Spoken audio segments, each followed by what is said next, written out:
I just want to say happy Monday. The weather is beautiful. We have another very busy week here at the White House, as you know. The Chancellor of Germany will be here later this week on Thursday for a visit with the President. The President will also be holding a roundtable with law enforcement later this week as well. Today he is packed with meetings and calls on all of the challenges our country faces, but there's a lot of good news on the economic front as well. You see the inflation report. Inflation is down. We saw a report this morning showing that incomes are up.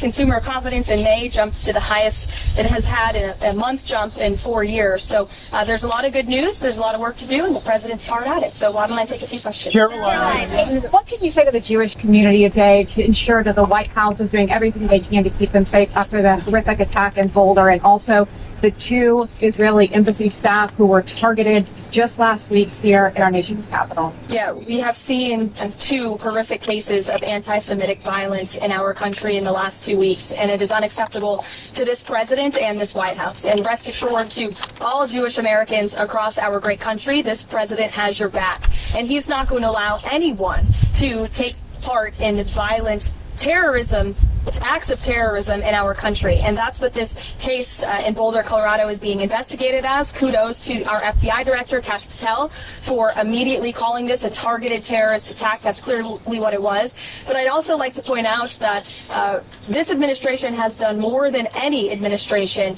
to curb this violence and to curb illegal immigration. We secured our border in record time, but we're also tightening up our visa process and our legal immigration process. And we know that this individual, this terrorist, was allowed into this country by the previous administration, was foolishly given a tourism visa, and then was illegally allowed to stay.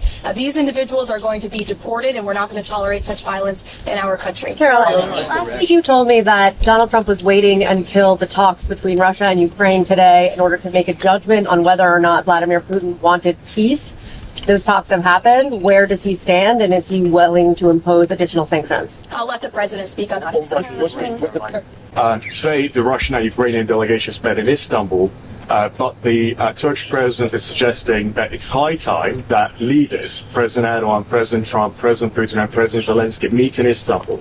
Is that something that President Trump would support and would be partaking? Well, the President has said he's open to it if it comes to that, but he wants both of these leaders and both sides to sit down at the table together. And we saw them do that at the urging of President Trump today. But as for how the President feels about those talks and what took place there, I'll let him speak on it. What's China's reaction to that Ukrainian drone attack, stunning drone attack on Russian air base? I'm sure he saw that. What's his reaction? Right here. Look, the reaction is this war needs to come to an end. And this war has been brutal from both sides. Too many people have died. And the President wants this war to end at the negotiating table. And he's made that very clear to both leaders, both publicly and privately. Are the trade negotiations still ongoing after last week's pause? And how are the negotiations with the European Union to avoid that 50% tariff? Well, the European Union came to the table thanks to President Trump's threats of tariffs. And now we are seeing that they are negotiating in good faith with our delegation. So we remain hopeful and optimistic that a deal can be struck with the European Union. As you know, we are in discussions with many other countries around the world as well who understand the need to cut a good deal with this president and the administration. And Secretary Bessay and Secretary Letnick, Ambassador Greer, continue to work around the clock.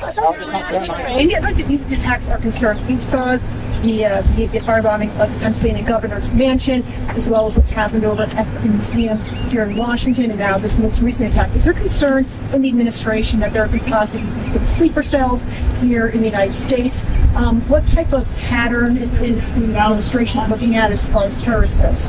Well, there's certainly a concern that the previous administration allowed way too many terrorists and illegal immigrants into the interior of our country. And that's why the Department of Homeland Security is working overtime to arrest, detain, and deport as many illegal criminals and terrorists that we can in the United States of America. And any act of violence will be prosecuted to the fullest extent of the law. What American hostages? President Trump has talked about wanting to meet with President Xi for a long time. Kevin Hassett over the weekend previewed a possible conversation between the 2 of them, including possibly this week. Has that call been scheduled, and what is the President hoping to get out of that call? To the cameras. Well, sure.